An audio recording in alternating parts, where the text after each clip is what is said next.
अस्सलाम वालेकुम।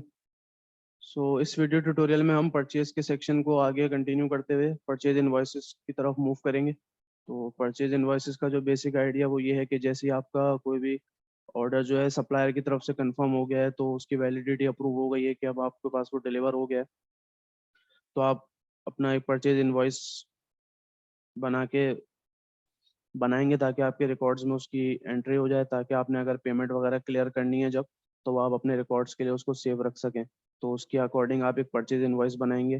ठीक है, तो इसमें भी हम दोनों एस्पेक्ट से देखेंगे कि हम डायरेक्टली भी उसको क्रिएट कर सकते हैं परचेज इनवॉइस। अगर हमारे पास परचेज ऑर्डर का कोई रिकॉर्ड नहीं है तो हम एक डायरेक्ट इनवॉइस भी बना सकते हैं। ठीक है, और एक हमारे पास जो फ्लो, जैसे हमने सेल्स के भी सेक्शन में देखा था, अगर आप पिछले ट्यूटोरियल्स को फॉलो करें तो उसमें भी एक फ्लो चल रहा है कि कन्वर्जन का जो हमारा है कि परचेज ऑर्डर से हम डायरेक्टली उसको इनवॉइस में कन्वर्ट कर सकते हैं। ठीक है, तो वो चीज़ भी है। तो हम इसमें दोनों एस्पेक्ट देखेंगे। और सबसे पहले हम परचेज इनवॉइस नॉन टैक्स देखेंगे, जिसमें हमारे पास जो इनवॉइस होगी वो विदाउट टैक्स होगी। ठीक है, इसमें भी हमारे पास दो वर्जन है, एक विदाउट टैक्स है, एक विद टैक्स है ना।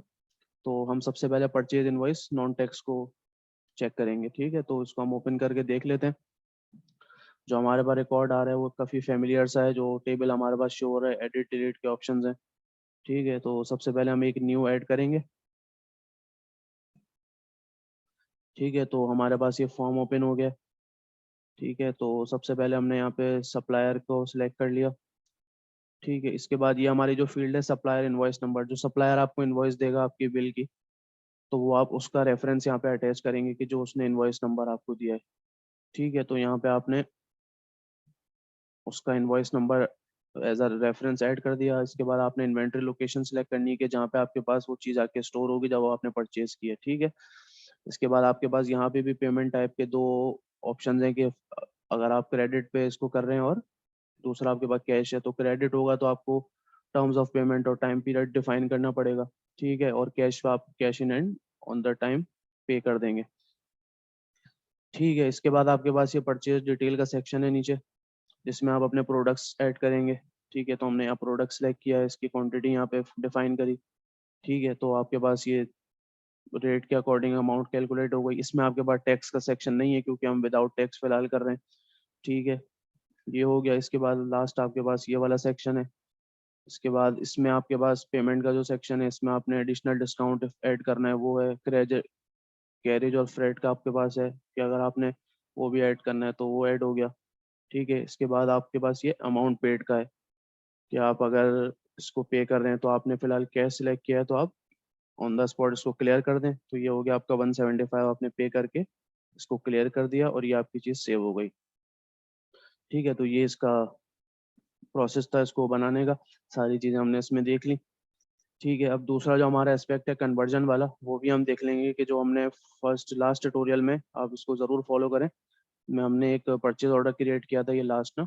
तो इसको हम कन्वर्ट करके देखेंगे कि ये किस तरीके से कन्वर्ट हो रहा है। तो इसको हम सबसे पहले विदाउट टैक्स में हम देख रहे हैं, तो उसको विदाउट टैक्स में इसको कन्वर्ट करेंगे तो हमें इसका आइडिया हो जाएगा। तो हमारे पास सारी जो डिटेल्स थी वो फैच होके आ गई है, क्वांटिटी आ गई है, रेट के अकॉर्डिंग आपके पास अमाउंट आ गई। ठीक है, आपने बस सप्लायर का जो इनवॉइस नंबर रेफरेंस के लिए वो ऐड करना है इधर। ये आपने ऐड किया और अपनी लोकेशन आपने यहाँ पे सेव कर दी। ठीक है, इसके बाद इस वाली इनवॉइस को हम एज अ क्रेडिट टर्म पे सेव करते हैं। ठीक है, एडिशनल इन्फॉर्मेशन में हमने यहाँ पे मेंशन किया है जैसे कि ये 7 डेज में हम क्लियर करेंगे। परचेज ऑर्डर नंबर हमारा ऑटो जनरेट हुआ है क्योंकि हमने उसको कन्वर्ट किया है। ठीक है, एम्प्लॉयर की डिटेल, इनवॉइस डिटेल, डेट वगैरह ये सब चीज़ें सिस्टम जनरेटेड है। ठीक है, ये लास्ट हमारा सेक्शन है पेमेंट का। अब हमने इसको अगर क्रेडिट पे रखा है तो हम फिलहाल इसको अमाउंट पेड जीरो ही रखेंगे और इस वाली को बैलेंस में पेड कर देंगे। ठीक है, इसको हम भी हमने सेव कर दिया। तो इस तरीके से हमारी ये दो इनवॉइसेस सेव हो गई। ठीक है, जो सेकंड है हमारी, पहले हम उसको देखेंगे जो हमने क्रिएट की थी और जिसकी हमने पेमेंट क्लियर कर दी थी, तो हम उसका प्रिंट व्यू देखेंगे और फिर उसका भी देखेंगे तो हमें दोनों में डिफरेंस भी पता चल जाएगा। ठीक है, सबसे पहले हमारे पास ये कंपनी डिटेल आ गई, इसके बाद ये इनवॉइस नंबर आ गया। सेकंड हमारे पास ये सप्लायर की डिटेल आ गई सारी, इनका नेम एड्रेस आ गया। ये हमारे पास जो हमने रेफरेंस के लिए इनवॉइस नंबर दिया था वो भी हमारे पास आ गया। ठीक है, इसके बाद ये हमारी प्रोडक्ट डिटेल आ गई, प्रोडक्ट नेम आ गया, उसकी quantity, rate, total amount, carriage and freight हमने ऐड किया था, उसके बाद इसकी टोटल अमाउंट हमने जितनी अमाउंट पे कर दी और हमारे पास बैलेंस जीरो हो गया। ठीक है, तो इस तरीके से ये हमारी इनवॉइस बनी एक। सेकंड जो है हमारी, जो हम टॉप वाली है जो हमने कन्वर्ट करके देखी थी, ठीक है, वो भी हम देखेंगे, और उसमें हमारे पास जो हमने पेमेंट का मेथड रखा था वो भी हमें आइडिया हो जाएगा, ठीक है। तो हम इसका प्रिंट हमने व्यू देखा, तो हमें देखें इसमें नज़र आ रहा है पहले के कस्टमर, सॉरी आपके पास कंपनी की डिटेल है, इनवॉइस नंबर, ठीक। फिर आपके पास ये सप्लायर इन्फॉर्मेशन है, ठीक है, आपने नेम और एड्रेस देख लिया। इसमें आपके पास परचेज ऑर्डर नंबर भी आ रहा है क्योंकि हमने कन्वर्ट किया था उसको परचेज ऑर्डर के थ्रू, तो परचेज ऑर्डर नंबर आ गया। सेकंड आपके पास ये सप्लायर की इनवॉइस नंबर आ गई जो आपने रेफर के लिए इसमें ऐड की थी, हमने इसको एज अ क्रेडिट सेव किया था, तो हमारे पास ये टर्म्स ऑफ पेमेंट आ गई, ठीक है। फिर हम इसके बाद देखेंगे कि हमारी प्रोडक्ट डिटेल आ गई, प्रोडक्ट नेम आ गया, उसकी क्वांटिटी, उसका रेट आ गया, ये टोटल अमाउंट हो गई, ठीक है।